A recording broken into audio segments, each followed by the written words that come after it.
ఈరోజు టాపిక్ ఏంటి అంటే అందరూ గ్రహణాలు అయిపోయినాయా, గ్రహణ స్నానాలు చేశారా?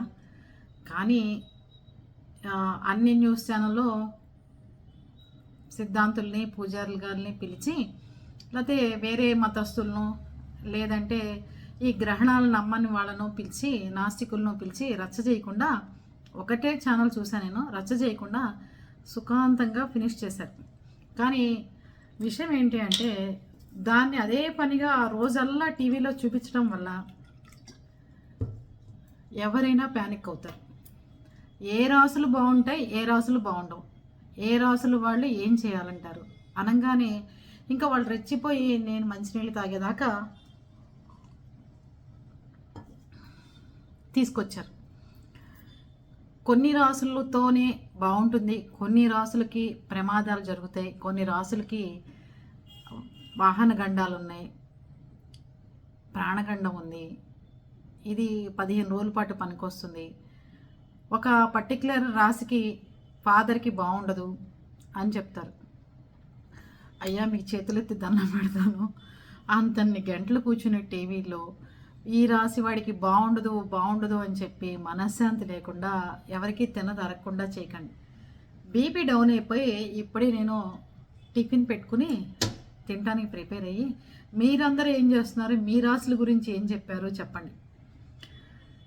ఇంకోటి చెప్పాలి, అసలు బలానా రాశులకైతే రాజభోగం, ఈ రాశులకైతే ప్రాణగండం, ఈ రాశులకైతే ఉద్యోగాలు గండం, ఉద్యోగాలు ఉండొచ్చు, ఊడిపోవచ్చు, కొత్త ఉద్యోగాల్లో చేరచ్చు అని చెప్తూ వచ్చారు. ముఖ్యంగా చెప్పేది ఏంటంటేనండి, నిజంగా మొన్న కూడా ఒక జ్యోతిష్యుడు నువ్వు పోతావమ్మా ఎలాగైనా పోతే నీకు మంగళసూత్రం తీసుకెళ్ళి అమ్మవారి గుడిలో వేసేయి అని చెప్పాడు ఆ అమ్మాయికి.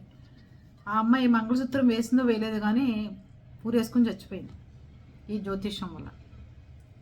ఇవాళ జ్యోతిష్యాలు చెప్పిన దానికి నేనేం తప్పు పట్టట్లా. గ్రహణాలు ఉన్నాయి, ఆచారాలు పాటించాలి, గర్భిణీ స్త్రీలు పాటించాలి, అంతవరకు బాగుంది. కానీ బలానా రాసుల వాళ్ళ ఫాదర్కి బాగుండదు, బలానా రాసుల వాళ్ళ వల్ల ఇంట్లో వాళ్ళకి బాగుండదు, బలానా రాసుల వల్ల వాళ్ళ వాహన ప్రమాదాలు జరుగుతాయి, పలానా వాళ్ళకి ఇలా జరుగుతుంది అనేది అసలు నెగిటివిటీ అసలు వద్దండి. ఎవరైనా పాజిటివ్ తీసుకోగలుగుతున్నారు కానీ నెగిటివిటీ అసలు తీసుకోలేకపోతున్నారు. సరే మీరు చెప్పినట్టు రోజు ఉద్యోగానికి పోవాలి, రోజు వాహనాలు ఎక్కాలి, రోజు తిరగాలి. వాడికి ఈ ఉద్యోగం పోయే టెన్షన్ కంటే ఈ ఆటో ఎక్కితే ఎదురుకుండా వచ్చి లారీ కొడుతుందా, ఈ ఫ్లైట్ ఎక్కితే ఏమైనా కూలుతుందా, లేకపోతే దుబాయ్ లాంటి మంచి దాన్ని ఏమంటారు సేఫ్టీ ఉన్న కంట్రీకి దేశానికి వెళ్ళినా కూడా మనము ఆ బాంబులు వచ్చి మనమే పడతాయా, ఈ రకమైన టెన్షన్స్ ఎక్కువైపోతున్నాయి. అది పరిస్థితి. నాది ధనుసు రాశి అనమాట. ఇందాక చెప్తున్నాడు ఆయన ఫాదర్కి బాగుండదు, జాగ్రత్తగా ఉండండి అని. ఇప్పుడు మా వాళ్ళందరూ నన్ను దంతారు, నీ రాశి వల్లే నాన్నగారికి ఒంట్లో బాగాలేదని. అర్థమైందా? ఇట్లాంటి చెప్పమాకండి ప్లీజ్. ఇందాక నుంచి నాకు బాగోలేదని చెప్పినా నేనేం పెద్ద పట్టించుకోను, వారీనే అవును. అసలు కిందసారి కూడా ఇలాగే ధనుసు రాశికి యాక్సిడెంట్లు అవుతాయని చెప్తే చచ్చిపోయాను 4 రోజుల పాటు. నాకొక్కదానికైతే ఏం పర్వాలేదు, అందుకాల వాళ్ళు ఉన్నారు చూసుకుంటారు, ఏ హాస్పిటల్లో జరిపిస్తారు వేరే విషయం. మనతో పాటు ఉన్నవాళ్ళు ఏమవుతారా బాబు అనిపించింది. ఇప్పుడేమో ఫాదర్కి బాగుండదు అని చెప్తున్నారు. అది మా తమ్ముడు తెలిసిందంటే నా వెనకాల వచ్చేస్తారు, నీ జాతకం ఏంటే బాబు అని. ప్లీజ్ అండి, అంతంతసేపు జ్యోతిష్యాలు చెప్పమాకండి, తీసుకోలేకపోతున్నాం బ్రెయిన్కి. జాతకాలు మాకు వద్దు అసలు. గ్రహణాలు అన్నారా స్నానం చేస్తాం, గ్రహణాలు అన్నారా ఆ పట్టు విడుపు స్నానం చేయమంటే చేస్తాం, దానాలు ఇమ్మంటే ఇచ్చేస్తాం తప్ప దానాలు ఇచ్చుకోండి బాగుంటుందని చెప్పండి దయచేసి.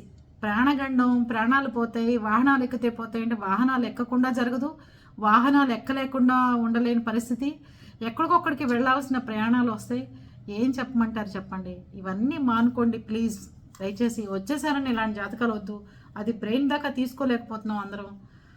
మనకేదన్నా అయినా పర్వాలేదు కానీ మన పిల్లలకు కానీ మన ఫాదర్కి కానీ మదర్కి కానీ ఏదన్నా అవుతుంది అన్నప్పుడు ఆ భయం చాలా ఇదిగా ఉంటుంది.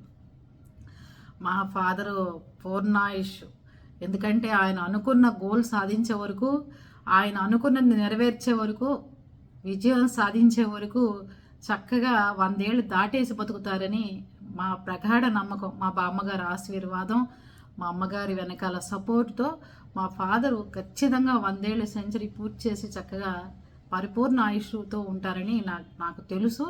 నా వెనకాల లలితాదేవి చెప్తూ ఉంటుంది. కానీ జ్యోతిష్యం వల్ల చాలా ఇబ్బందులకు పడి ఇలా పొద్దున్నుంచి జ్యోతిష్యంలో కూర్చుని టీవీ9లో కానీ, ఎన్టీవీలో కానీ, ఇంకో ఛానల్స్లో కానీ కూర్చుని జ్యోతిష్యులు అదే పనిగా చెప్తే ఏది బాగుండదు, జ్యోతిష్యం ఏది బాగుంటుంది, ఏ గ్రహం బాగుండదు, ఏ గ్రహం బాగుంటుంది అనగానే ఇవన్నీ వస్తాయి. దర్భలు వేసుకోమన్నారు, వేసుకున్నాం. పూజ చేయొద్దన్నారు, చేయలేదు. ఎక్కడికి కదలొద్దన్నారు, ప్రెగ్నెంట్ లేడీని కదలకుండా ఉంటాం. ఇంకోటి చేయమంటే చేస్తాం. కానీ ప్రాణగండం మీ వాళ్ళు అట్లాగా, మీ వాళ్ళు ఇట్లాగా, పిల్లలు ఇలాగా, తండ్రి ఇలాగా ఇలా చెప్పమాకండి ప్లీజ్ అండి. ఏమనుకోవద్దు, నేను ఎన్నిసార్లు చెప్తున్నానని. అర్థమైందా? అందరికీ చెప్పే నేనే జ్యోతిష్యాల గురించి ఎందుకు చెప్తానంటే చాలా పెద్దగా తీసుకుంటున్నారు జ్యోతిష్యం గురించి. అవునా? గ్రహణం వచ్చినప్పుడు మరీ టార్చర్ పెట్టేస్తున్నారు. అంతకుముందు గ్రహణాలు ఉన్నప్పుడు అంతా బాగానే ఉంది. సోషల్ మీడియా వల్ల ఎంత మంచి ఉందో అంత బ్రెయిన్కి తీసే చెడు కూడా ఎక్కువగా ఉంది. ఓకేనా?